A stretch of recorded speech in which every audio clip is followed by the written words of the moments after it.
Hi everybody, welcome back to the channel. I'm going to guess that you know someone who has been diagnosed and battled, hopefully successfully, against breast cancer. Unfortunately, breast cancer is one of the more common cancers that are diagnosed and treated here in the United States.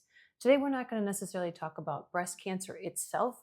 We're going to talk more about some of the modalities that we use to diagnose breast cancer.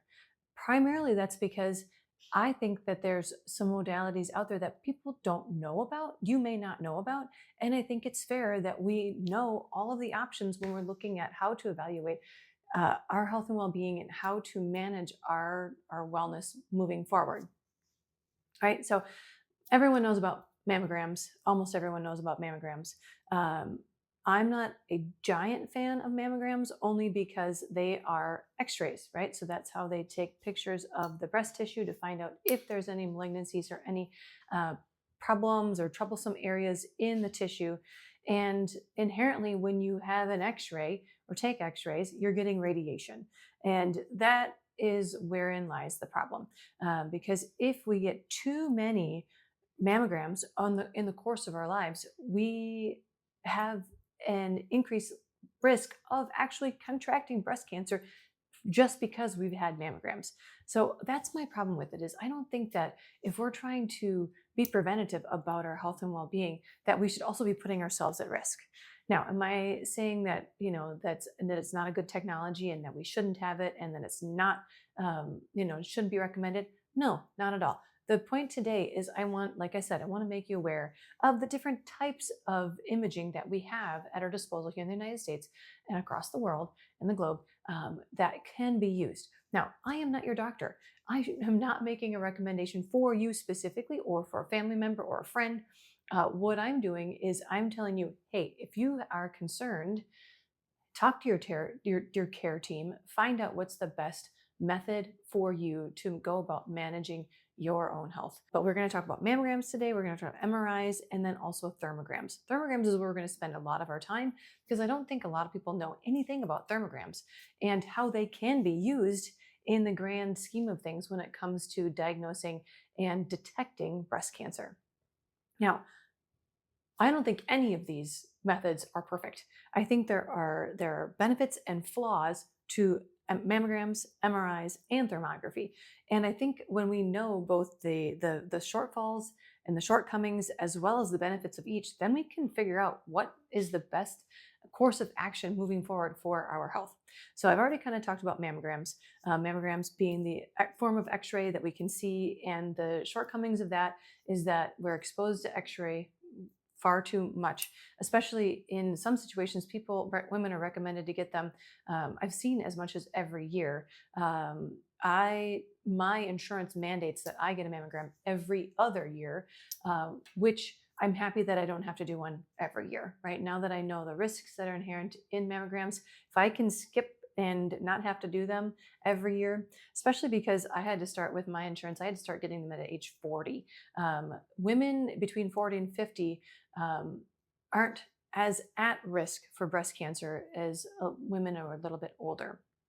Now, again, that's not saying that you shouldn't get mammograms or shouldn't test yourself or shouldn't look at it before the age of 50. I'm just saying that for me, I want to minimize my exposure to that x-ray radiation. The primary concerns of using mammography on women on a regular basis is that we can have overdiagnosis and overtreatment. There are some types of cancer, yes, they are cancer, but they're very slow growing, or they're not really a concern, that are going to get detected, and then we're going to treat for them. And if we hadn't detected them in the first place, we could either age out of them, where treating them just doesn't make sense anymore, or they could go away on their own. But instead, we're treating those cancers and potentially putting women at risk for all the side effects of the treatment and everything else, the anxiety, the mental health concerns that come with a diagnosis of breast cancer. So there's definitely an overdiagnosis and overtreatment that can happen with mammography. We can also have a lot of false positives, and that can again lead to a lot of anxiety, a lot of stress, and that's not necessarily better for our health either, to have all those false positives. Mammography in the United States, I feel like, is one of these like one size fits all approaches. It's like, well, once you turn a certain age, you just got to get them, right? That's just kind of the way it goes here in the United States. You just got to do it, right? And part of that, I think, is just a machine. We've been programmed like, oh, you're a certain age, you're a woman, you got to get a mammogram. Oh, you got to go get a mammogram. Oh, you got to go do it, right? It's part of the machine, and it's part of the machine that's making money for hospitals and insurance companies and all the other people out there that, manufacture them or whatever it might be. And I don't think that we should be making decisions based on what's making money. What we need to be looking into as a whole is our age, our individual risk, our family history, our genetic makeup. Those are the things we should be looking at to say, okay, do I need a mammogram, or can I do something else, right? Can I maybe put off getting a mammogram for a few more years, or do I need to have a more invasive test done, like an MRI or something of that nature, right? Which leads me into the next portion, or the next diagnostic tool, which is ultrasound. So a lot of times, if women have what we think is a positive finding on their mammogram, maybe then the next thing they'll do is they'll do an ultrasound. Ultrasound uses sound waves, just like we use when we're looking at babies in utero, right? To produce an image. So that's less invasive than X-ray radiation, in my opinion, right? So again, we could use ultrasound. We also then have diagnostic MRIs. MRIs use magnets and magnetic resonant imaging, right? That's what MRI is, to gain a picture. Yes, there's definitely shortcomings of an MRI as well, but is it better than always putting us susceptible to that radiation? I don't know. It's up for discussion. Let me know what you think as well. But MRIs are really good for screening women with higher risk of breast cancer. And I'm not the only one who's kind of questioning these things either, questioning the regular mammograms. There's a number of countries across the globe that have really limited or restricted the use of mammograms. Denmark, England, as well as Switzerland have all kind of reviewed their guidelines around this, and they're working away from using mammograms as much. So in my situation, I'm working to get away from some of the mammograms by also using thermograms. So that's really what I want to get into today a lot, is what a thermogram is. So a thermogram I use, so like I said, I get a mammogram. I have to for my insurance. I have to get a mammogram every other year. And on those other years, what I do is I do a thermogram. And I've done this for the last few years, and I really like it. So what is a thermogram? It's an infrared image that uses and detects heat. You don't have to just use thermograms for breast cancer or diagnosis or detection, right? You can use it if you want to just find out if there's a problem in your ankle and the rest of your body. I mean, it's really cool because it will show the heat differential from maybe side to side, or throughout the whole body. And you can really kind of figure out if there might be a problem based on that. Now, again, there are shortcomings with thermograms as well. They're not like diagnostic for breast cancer, but if you're using them on a regular basis, you can start to see changes within your thermograms potentially over the course of time. And then it might alert you like, oh, there's something that's a little bit off here with this thermogram. Maybe I should follow up with a mammogram or an MRI or an ultrasound, something that can be, again, more diagnostic.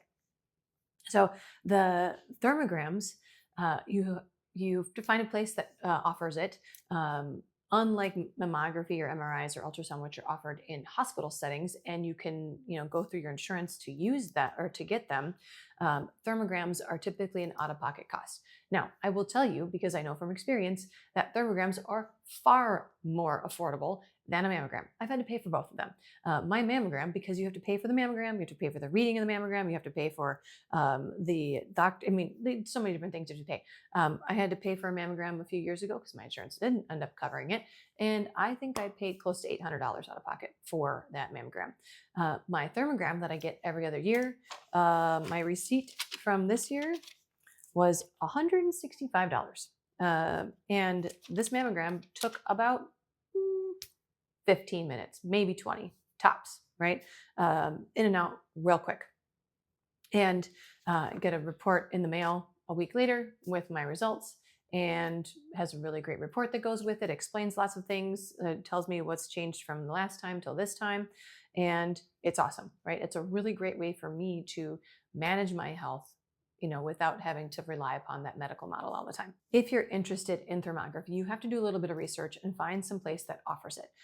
We have two facilities here in central Wisconsin, in Wausau, that both offer thermography at this point. The one that I got to go to is an acupuncture and pain treatment center. They have all kinds of cool stuff. Ozone. I can't even remember all the stuff they have, but thermography is one of the services they offer. And when you schedule for your appointment to do your initial thermogram, you are given a whole slew of different instructions to follow before you show up. And this is the same instructions you follow every time you get a thermogram. So I just thought it's interesting because there's a few things you cannot do before you get a thermogram. So you can't smoke for 2 hours beforehand. You can't sunbathe for 5 hours beforehand. You can't use lotions, creams, powders, or makeups on your body, deodorant or antiperspirant for upper body imaging, shave 5 hours before, bathe 1 hour before, nurse 1 hour before. You can't do treatments like acupuncture, ultrasound, chiropractic, physical stimulation, and you can't use hot or cold packs for 24 hours before. You can't exercise 4 hours before. You can't wear jewelry. You don't want to use your heat seaters before you get there, because what you're trying to do is you're trying to get in there and have your body be as neutral as possible in terms of its heat signal, right? So if you do any of those things, it could potentially alter your heat signal for the exam, and then you would get inaccurate results. So what happens when you get a thermogram? You go into the office, and this is a completely non-invasive procedure. No one even touches you. You are in a room with one other provider. Typically, that's what my case has been, because they have to be able to position the camera to be able to see the area of their body that you're imaging. So when you do it, you go into the room. I take all my jewelry off. You do have to disrobe, right? So there's nothing against your skin for whatever the area of your body you're doing. So I stand behind a curtain, and I have to kind of let my body come to a more cooled off temperature before you start the exam. And so you're just kind of standing there, and the room is pretty cold. I think I saw they had it set at 68 or 67, 66, 60, somewhere in there. So it feels kind of cold. But then you sit on a stool. I sit on a stool typically, and they open a curtain and they position the camera, and you have to take images in, I think, four different positions. So they're imaging your from the front, from the back, and kind of an oblique and side angles. So they get all of those images. And like I said, it takes no time at all. Once they get started, once my body cools down, because that's typically the longest portion, is I have to go in and kind of let my body cool down so that the images, like I said, can be usable. So once we take those images, you're done. I mean, they're like, all right, great. We'll see you, in 2 years or whatever it might be. And actually, I've been using, actually, now I think about it, I've been doing thermogram every year. It's every year. And then I have my mammograms every other year. I think I stated that wrong earlier. But they're like, all right, well, we'll send you the report in the mail, and we'll see you in a year. Everyone's different, right? So you have no idea if that first image is accurate or not accurate. So how are you going to know? You have to set a baseline. So the first time you go in for your thermogram, you will do a follow-up thermogram. I think it is 3 months later. And that way they have something to compare to. And so then every image set after that is compared to those first sets, that you can always kind of see where you are versus that baseline. I like this because it doesn't just give me ideas of like what's going on with just my breast tissue. They also can kind of see some other things when I get my thermograms done. And that's kind of nice. So I'd show you my images, but they're kind of personal because, they're breast tissue. But when I get my results back, I've always been pretty clear up to this point, which is really awesome. But it shows me that I have some lymph stagnation in typically in my, that's my right armpit. So that's been really consistent. And I also would say that that's pretty true, because I feel like I do get some pain or discomfort kind of in that right armpit. And so one of the recommendations they have on here is how to work on decreasing that lymph buildup and through whatever it's lymph massage or certain types of way to help drain it. But I like that they give those recommendations as well. I also get a note every time back that I have excessive muscle tightness in these upper muscles here and in the muscles between my back, which has been consistent from the very beginning. And again, they give me some recommendations. They give recommendations for different supplements, as well as other treatment modalities that could help, whether it's acupuncture, chiropractic, that kind of thing. But it's really helpful. I mean, maybe it's because I'm a health geek and I really just like seeing the images. But I really also think it's more important to just be able to, have some peace of mind, be like, hey, you know what? I'm taking care of my health.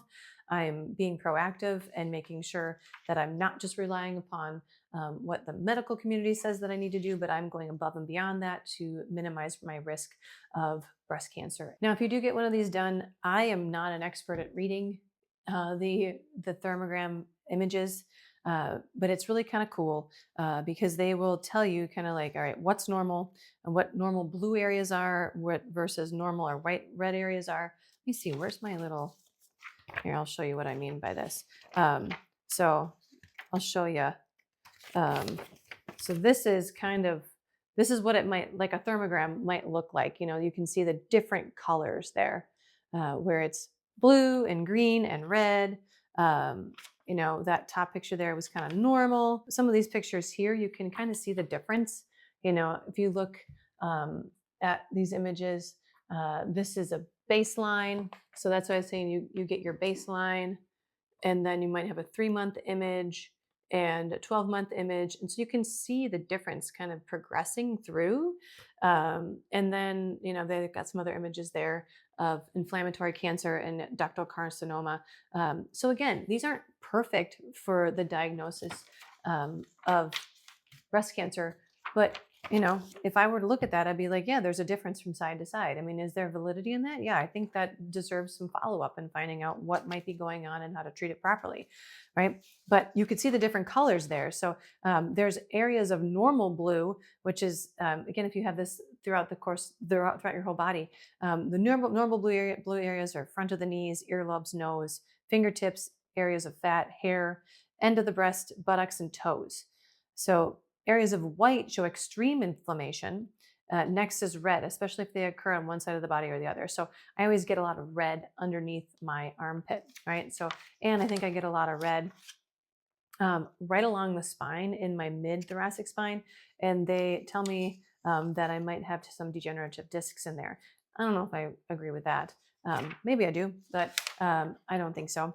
And then normal white or red areas are where skin meets skin, under fat rolls, under the breast, under the armpit, inner thigh, between and under the buttocks. So kind of cool how, our heat register shows up on these images and how we can use it to figure out if there might be something going on and how to treat it, like I said. So